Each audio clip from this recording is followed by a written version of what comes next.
ناظرین کی خدمت میں سلام و آداب۔ آپ دیکھ رہے ہیں وائس آف لداخ۔ آج جمعرات مارچ کے 5 اور رمضان المبارک کی 15 تاریخ ہے۔ آج کی تازہ ترین خبروں کے ساتھ میں ہوں آپ کا میزبان سعید ہاشم رضوی۔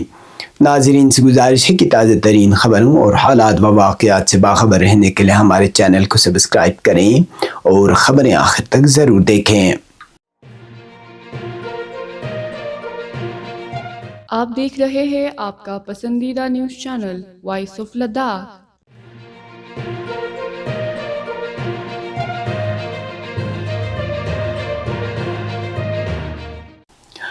لیفٹیننٹ گورنر لداخ کویندر گپتا نے بدھ کے روز فائر اینڈ فیوری کور کے بہادر جوانوں کے ساتھ ہولی کا تہوار منایا اور ان کی قوم کے لیے بے مثال خدمات پر تشکر کا اظہار کیا۔ اس موقع پر انہوں نے کہا کہ ہولی کا تہوار قوم اور مسلح افواج کے درمیان جذباتی تعلق کو مضبوط کرتا ہے۔ ان کا کہنا تھا کہ جہاں ملک بھر کی شہری اپنے خاندانوں کے ساتھ تہوار منا رہے ہیں، وہیں لداخ کے مشکل حالات میں تعینات جوانوں کی چوکسی اور قربانی ہی ملک کا امن اور سلامتی یقینی بنا رہی ہے۔ لیفٹیننٹ گورنر نے جوانوں کے ساتھ مٹھائیاں بانٹی اور تہوار کی خوشیاں شیئر کی۔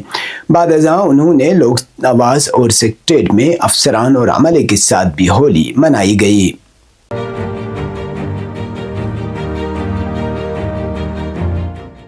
اسلامی جمہوریہ ایران کے خلاف امریکہ اور اسرائیل کی مشترکہ جارحیت میں رہبر معظم آیت اللہ العظمہ امام سید علی خامنائی اور ان کے رفقا کی شہادت کے بعد ضلع کرگل کے عوام میں شدید غم اور غصے کی لہر دوڑ گئی ہے۔ اس المناک سانحے پر وزیر اعظم نریندر مودی کی خاموشی پر مقامی آبادی میں سخت برہمی پائی جا رہی ہے۔ اس سلسلے میں آج بھارتیہ جنتا پارٹی نے ریلیز کے ذریعے پارٹی کے بنیادی رکنیت سے استعفیٰ دینے کا اعلان کیا ہے۔ وزیر اعظم کی خاموشی کو ملک کے 1 کروڑ سے زائد مسلمانوں کے جذبات سے کھلواڑ قرار دیتے ہوئے بی جے پی کی بنیادی رکنیت سے استعفیٰ دینے کا اعلان کیا ہے۔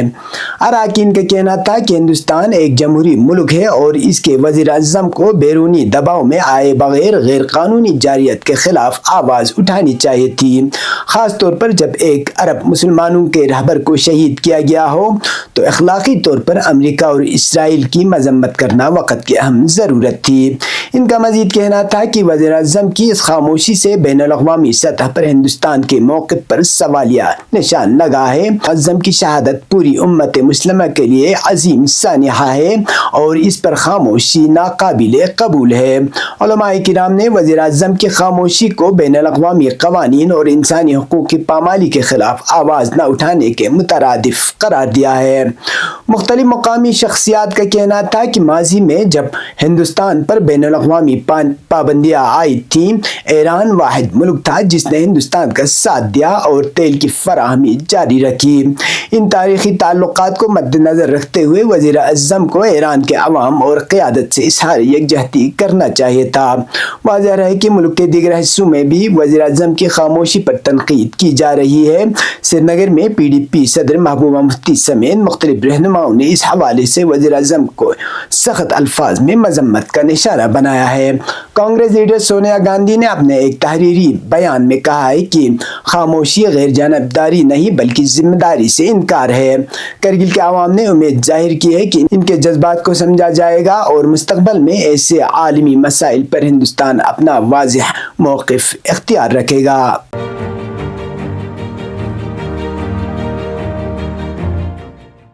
ماہ مبارک رمضان کی مناسبت سے ضلع بھر کے مساجد، امام بارگاہوں اور دیگر مذہبی مقامات پر تبلیغی پروگراموں کا سلسلہ زور شور سے جاری ہے۔ ان مجالس میں علماء کرام قرآن کریم، پیغمبر اسلام اور اہل بیت علیہم السلام کے احادیث کی روشنی میں ماہ سیام کی اہمیت، فضائل اور پیغام سے عوام الناس کو روشناس کروا رہے ہیں۔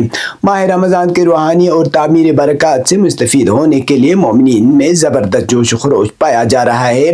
مختلف مقامات پر پر منعقد ہونے والی ان تبلیغی نشستوں میں بڑی تعداد میں مرد و خواتین شرکت کر رہے ہیں۔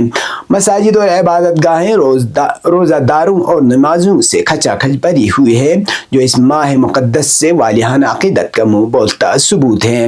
ضلع ہیڈ کوارٹر کرگل میں رمضان المبارک کی مناسبت سے دو اہم مذہبی اداروں کے زیر اہتمام خصوصی پروگرام جاری ہے۔ امام خمینی میموریل ٹرسٹ کرگل کے زیر اہتمام جامع مسجد کرگل میں، جہاں روزانہ تفسیر قرآن، احکام اور اخلاق کی موضوعات پر تقریروں کا سلسلہ جاری ہے، وہیں جمعیت العلماء اثنا عشریہ کرگل کے زیر اہتمام احاطہ اسلامیہ اسکول میں بھی وسیع پیمانے پر تبلیغی پروگرام منعقد کیے جا رہے ہیں۔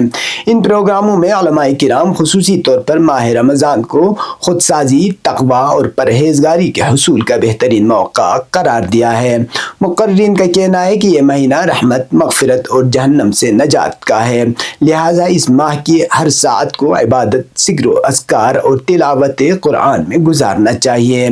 ادھر ان تبلیغی پروگراموں کے بعد دونوں اداروں امام خمینی میموریل ٹرسٹ اور جمعیت العلماء اثنا عشریہ کرگل میں محفل انس با قرآن کے عنوان سے خصوصی محافل کا بھی اہتمام کیا جا رہا ہے۔ ان محافل میں ضلع بھر سے تعلق رکھنے والے قاریان قرآن بڑی تعداد میں شرکت کر رہے ہیں، کا تلاوت قرآن کے آداب سے آشنا ہو رہے ہیں اور قرآن کی تلاوت اور تدبر کے حوالے سے قیمتی نکات سیکھ رہے ہیں۔ ان محافل کا مقصد عوام الناس خصوصاً نوجوان نسل کو قرآن مجید سے جوڑنا اور انہیں ان کے پیغام کو سمجھنے کی ترغیب دینا ہے۔ اس طرح محافل پورے ماہ رمضان میں جاری رہے گی تاکہ زیادہ سے زیادہ لوگ اس روحانی ماحول سے مستفید ہو سکیں۔ محافل کے اختتام پر اسلامی جمہوریہ ایران کی فتح و پیروزی اور عالمی استکبار، امریکہ و غاصب اسرائیل کی نابودی کے لیے بھی دعا کی گئی، ساتھ ہی ملک کی سلامتی اور خوشحالی کے لیے بھی دعا کی گئی۔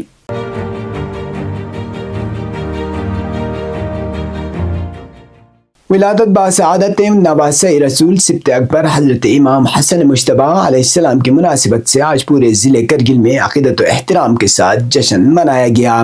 اس خوشی کے موقع پر منعقدہ مختلف پروگراموں اور محافل میں مومنین کی بڑی تعداد نے شرکت کر کے اپنی عقیدت کا اظہار کیا۔ ضلع ہیڈ کوارٹر کرگل میں جمعیت العلماء اثنا عشریہ کرگل اور امام خمینی میموریل ٹرسٹ کے اہتمام سے احاطہ اسلامیہ اسکول اور جامع مسجد کرگل میں خصوصی جشن کا اہتمام کیا گیا۔ ان محافل کی خاص کشش علماء کرام کی تقاریر تھیں، جنہوں نے امام حسن مجتبیٰ علیہ السلام کی پاکیزہ سیرت کے مختلف گوشوں پر تفصیلی روشنی ڈالی۔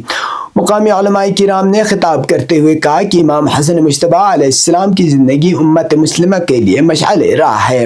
آپ کی سیرت طیبہ عفو و درگزر، سخاوت اور بردباری کے اعلیٰ مثال ہے۔ مقررین نے آپ علیہ السلام کے کردار کو اجاگر کرتے ہوئے کہا کہ آپ نے اپنی پوری زندگی میں دین کی سربلندی اور امت کے فلاح و بہبود کے لیے وقف کر دی۔ انہوں نے خاص طور پر آپ کے صلح کے فیصلے کو حکمت عملی اور مصلحت وقت کی روشنی میں پیش کیا اور اسے امت کے لیے ایک عظیم سبق قرار دیا۔ ان محافل میں مقامی ذاکرین اور نعت خوانوں نے بھی امام عالی مقام علیہ السلام کی شان میں قصیدے اور نعتوں کا نذرانہ پیش کیا، جسے پورے ماحول کو روحانی فضا میں ڈال دیا۔ شرکاء نے بھرپور انداز میں ان پروگراموں سے استفادہ کیا اور امام حسن علیہ السلام کی تعلیمات پر عمل پیرا ہونے کے عزم ظاہر کیا۔ اسی مناسبت پر ضلع ہیڈ کوارٹر کے علاوہ ضلع کے مختلف دیہی اور قصبہ جاتی علاقوں میں بھی چھوٹی بڑی محافل اور جشن منعقد ہونے کی خبریں موصول ہوئی ہیں۔ ان مقامات پر بھی مقامی مومنین نے بڑی تعداد میں شرکت کر کے خوشی کا اظہار کیا۔ پروگرام کے اختتام پر ملت اسلامیہ کی سربلندی، اتحاد اور عالمی امن کے لیے خصوصی دعائیں مانگی گئی۔ اب پیش قومی اور بین الاقوامی خبریں۔